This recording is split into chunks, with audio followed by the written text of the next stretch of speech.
Video देखने से पहले चैनल को सब्सक्राइब करना ना भूलें।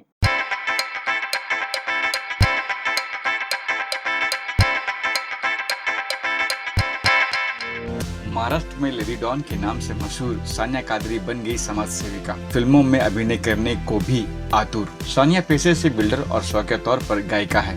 भुसावल के पूर्व विधायक संतोष चौधरी के वर्चस्व को खत्म किया और उसे नाम मिला लेडी डॉन का। सानिया गोलीबार कांड में जेल भी जा चुकी है। समीर पिंजारी को भरे बाजार में पीटा था और विवाद बढ़ने पर गोली दाग दी थी। मात्र 25 साल की उम्र में सानिया ने बाल विवाह, दुष्कर्म का प्रयास से लेकर हत्या के आरोप से जेल यात्रा तक की घटना घट चुकी है। हमारी खास मुलाकात में सानिया ने कोरोना से आम आदमी को हौसला दिलाने का काम किया। मास्क से लेकर सभी नियमों का पालन करने का निवेदन भी किया। सिंगर है तो गाना भी गाया और फिल्मों के देखिए हमारी यह खास मुलाकात।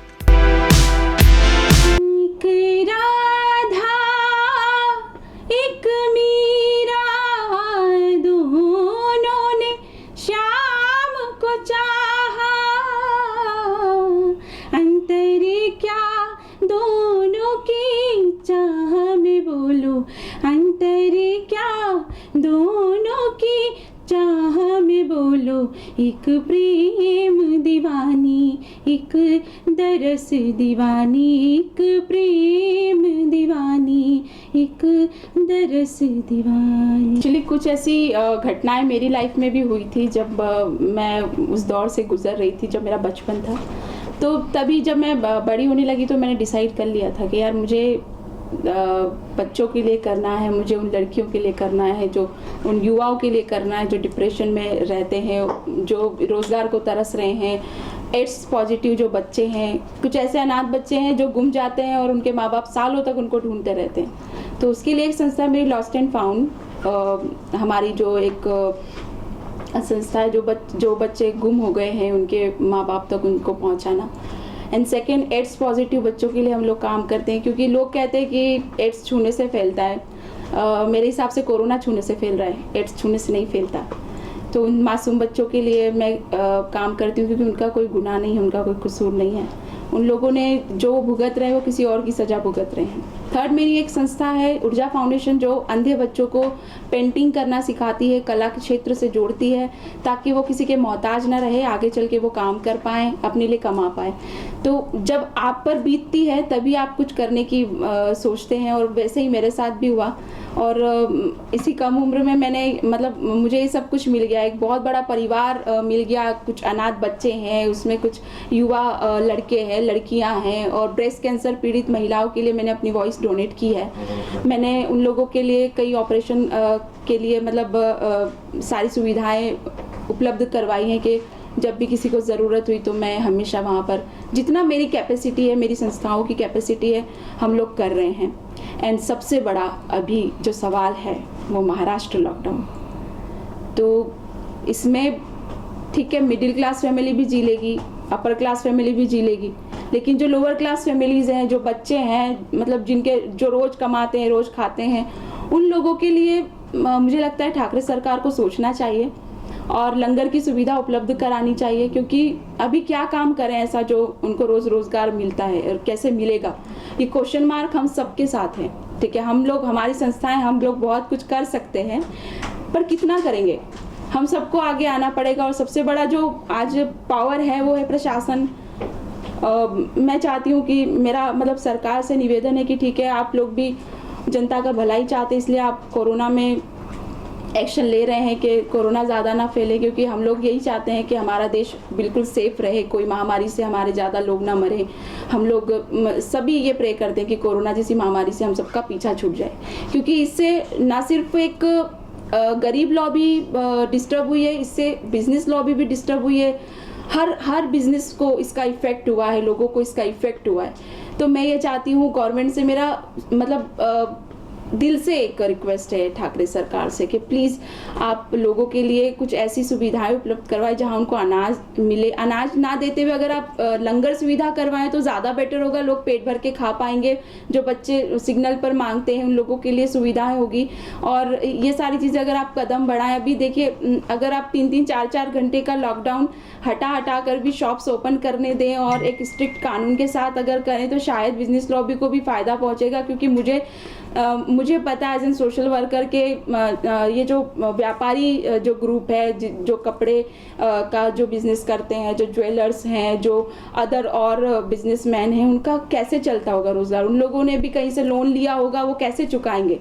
ये सारे क्वेश्चन मार्क एक middle class family, upper class family सबके लिए है। बिल्कुल मैं ये चाहती हूँ कि ठाकरे सरकार अगर महाराष्ट्र में है तो प्लीज़ आप देखिए, आप गवर्नमेंट है, रिक्वेस्ट तो हम आपसे करेंगे, चाहे कोई भी सरकार होगी, हम सरकार से रिक्वेस्ट कर सकते हैं एज एन सोशल वर्कर पूरे लोगों के साथ कि प्लीज़ आप उनके लिए कुछ कीजिए और आगे आइए। और जो ये एक तबका है जो एक परेशान, जो लोग एक मतलब एक इंसान आज कोरोना से मरना पसंद कर रहा है लेकिन भूख से मरना पसंद नहीं करता, क्योंकि बहुत मुश्किल होता है मासूम बच्चे का भूखा सोना जब उसकी माँ कहती है कि बेटा सो जा, सपने में फरिश्ते रोटी लेकर आएंगे।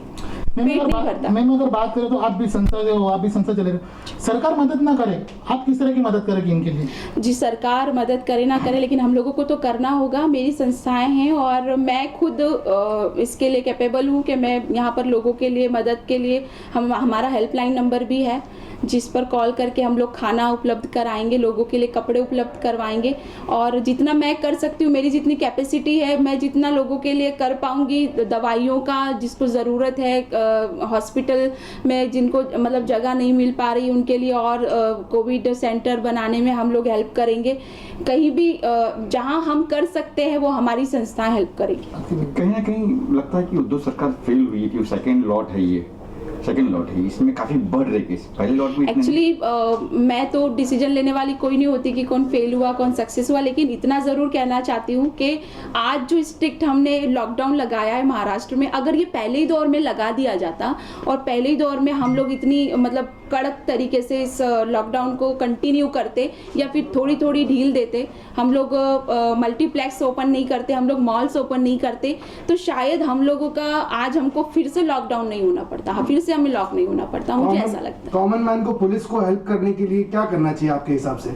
पुलिस को हेल्प करने के लिए कॉमन मैन को यही करना चाहिए कि पुलिस भी वहाँ पर खड़ी है तो आप लोगों की सेवा के लिए ही खड़ी है कि आप लोगों को बीमारी ना हो। ऐसा तो है नहीं कि आप लोगों के मतलब कोई नुकसान के लिए खड़ी है, आप लोगों को डरा रही है, धमका रही है। वो यही चाहती है कि आप लोग कोऑपरेट करें, अपना मास्क कंटिन्यू करें। वैसे मैं भी इंटरव्यू दे रही तो मास्क नहीं लगाया है, लेकिन मैं बोलूँगी कैसे, तो मास्क कंटिन्यू करें, सैनिटाइजर्स हैं। और दूसरी ये चीज़ कि अगर ज़रूरत पड़े तो ही बाहर निकलें, नहीं तो ना निकलें। अब मैं ये कैसे रिक्वेस्ट करूं कि ना निकलें, क्योंकि घर पर कुछ लोग ऐसे होते हैं कि जिनके बच्चे इंतज़ार करते हैं कि शाम को कुछ अच्छा खाने को मिलेगा, तो वो लोगों को मैं कैसे कहूँ कि आप लोग घर से ना निकलें। मैं सरकार से कह सकती हूँ कि इनको घर से निकलने के लिए कोई प्रबंध करें या कुछ ऐसे काम शुरू करें या फिर थोड़ा थोड़ा लॉकडाउन में ढील दें और इसको मतलब आप स्ट्रिक्ट रखें, लेकिन थोड़ा सा ढील देकर अगर करें तो शायद बाकी की जो लॉबी है मुझे लगता है कि वो थोड़ा कमा पाएगी, खा पाएगी। और इससे ज़्यादा मैं क्या बोलूँ, बिकॉज मेरे पास लफ्ज़ ख़त्म हो गए। कोरोना को लेकर मेरे पास कोई लफ्ज़ नहीं है। फेस्टिवल पॉइंट ऑफ व्यू से रमज़ान और रामनवमी दोनों अभी चल रहे हैं, तो लोगों को लिए क्या रहेगा आपका सजेशन कि कैसे फेस्टिवल्स में और फास्टिंग ये सब कैसे किया? देखिए, भगवान हो या अल्लाह हो, भक्ति दिल से होती है। अगर मैं इस बात पर आऊँ, ना तो आपको मंदिर जाने की ज़रूरत पड़ती है, ना मस्जिद जाने की ज़रूरत पड़ती है। अगर महामारी जैसे संकट आए हैं वो भी हमारी बेवकूफ़ी की वजह से, क्योंकि जब इंसान बेवकूफ़ी करता है तो प्रकृति तांडव मचाती है, तो अभी प्रकृति तांडव मचा रही है। अब रमज़ान और रामनवमी के लिए मैं इतना ही कहना चाहती हूँ कि रमज़ान भी घर में इत्मीनान से इबादत करके सहर और इफ्तियार करें, ज़्यादा से ज़्यादा बाहर ना निकलें। और रामनवमी भी भगवान राम की उपासना आप घर में रहकर सच्चे मन से करें, और हम सब लोग मिलके, हिंदू मुस्लिम सब मिलके, क्योंकि देखिए रास्ते अलग है लेकिन मंजिल सिर्फ एक ही है। हम लोग किसी भी एंगल से उनको बुलाएं, वो हमारे लिए हाजिर होंगे, वो एक ही शक्ति है।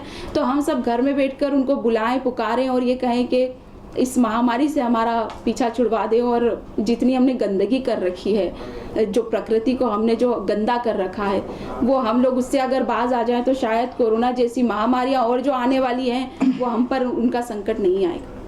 बॉलीवुड के लिए आपका क्या सजेशन रहेगा? आप सुनने में आया कि आप बॉलीवुड में भी एंट्री कर रही हैं। हाउस भी आपका है। हाँ जी, बॉलीवुड में मेरी एंट्री है और लेट्स सी, अभी सारे सवालों के जवाब आज ही कैसे दे दूँ।